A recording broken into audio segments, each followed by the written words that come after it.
afternoon, everybody, and thank you very much for coming.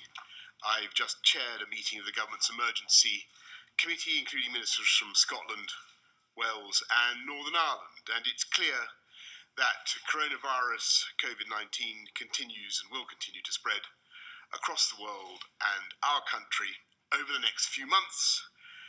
We've done what can be done to contain this disease, and this has brought us valuable time. But it's now a global pandemic, and the number of cases will rise sharply. Indeed, the true number of cases is higher, perhaps much higher than the number of cases we have so far confirmed with tests. And I've got to be clear, we've all got to be clear, this is the worst public health crisis for a generation. Some people compare it to seasonal flu. Alas, that is not right. Owing to the lack of immunity, this disease is more dangerous and it's going to spread further. And I must level with you, level with the British public. More families, many more families are going to lose loved ones before their time.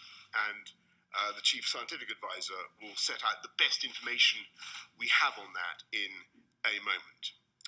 But as we've said over the last few weeks, we have a clear plan that we are now working through.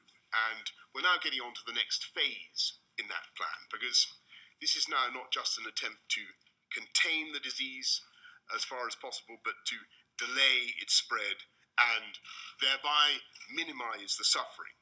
If we delay the peak even by a few weeks, then our NHS will be in a stronger state as the weather improves and fewer people suffer from normal respiratory diseases, more beds are available, and we'll have more time for medical research.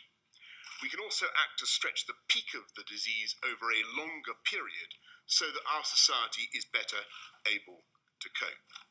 The Chief Medical Officer will set out our lines of defence. We have to deploy these at the right time to maximise their effect. The most important task will be to protect our elderly and most vulnerable people during the peak weeks when there is the maximum risk of exposure to the disease and when the NHS will be under the most pressure. So the most dangerous period is not now, but some weeks away, depending on how fast it spreads. Today, therefore, we're moving forward with our plan. From tomorrow, if you have coronavirus symptoms, however mild, either a new continuous cough or a high temperature, then you should stay at home for at least 7 days to protect others and help slow the spread of the disease. We advise all those over 70 with serious medical conditions against going on cruises, and we advise against international school trips. At some point in the next few weeks, we are likely to go further, and if someone in a household has those symptoms, we will be asking everyone in that household to stay at home. We're not introducing this measure yet for reasons Sir Patrick will explain, but I want to signal now that this is coming down the track. We are considering the question of banning major public events such as sporting fixtures, and the scientific advice, as we've said over the last couple of weeks, is that this banning such events will have little effect on the spread.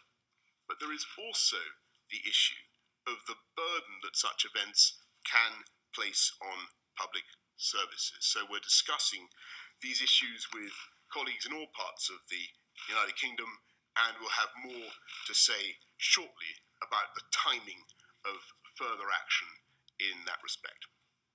At all stages, we have been guided by the science, and we will do the right thing at the right time. We are not, repeat not, closing schools now. The scientific advice is that this could do more harm than good at this time, but of course we're keeping this under review, and this again may change as the disease spreads. Schools should only close if they are specifically advised to do so, and that remains our advice. There is no escaping the reality that these measures will cause severe disruption across our country for many months. The best scientific advice is that this will help us slow the disease and save lives. There will be detailed information available on the NHS website and from 111 online. But I want to stress something that's very important in the wake of what we're saying this afternoon. I urge people who think, in view of what we're saying about their potential symptoms, that they should stay at home. I urge them not to call 111, but to use the internet for information if they can.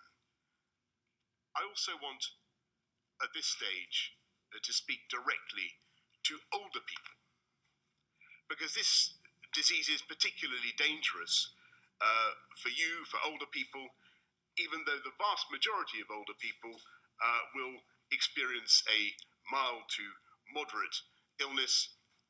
I know that many people will be very worried. And I think we should all be thinking about our elderly relatives, the more vulnerable members of our family, our neighbours, and everything we can do to protect them over the next few months. We're going to need to mobilise millions of people to help and support each other. And I just want you to know that the government will do all we can to help you and your family during this period. We're not just going to be, as you saw yesterday, supporting the economy during this period. We will be providing money and many other forms of support and helping communities to support each other. And as we've done over the last few weeks, we will continue to provide, as soon as we have it, as much clear scientific and medical information as we can. So I'd like to end by repeating the two important messages with which you will become familiar. It is still vital, perhaps more vital than ever, that we remember to wash our hands. And lastly, of course, even if things seem tough now, just to remember that we will get through this. This country will get through this epidemic, just as it has got through many tougher experiences before, if we look out for each other and commit wholeheartedly to a full national effort.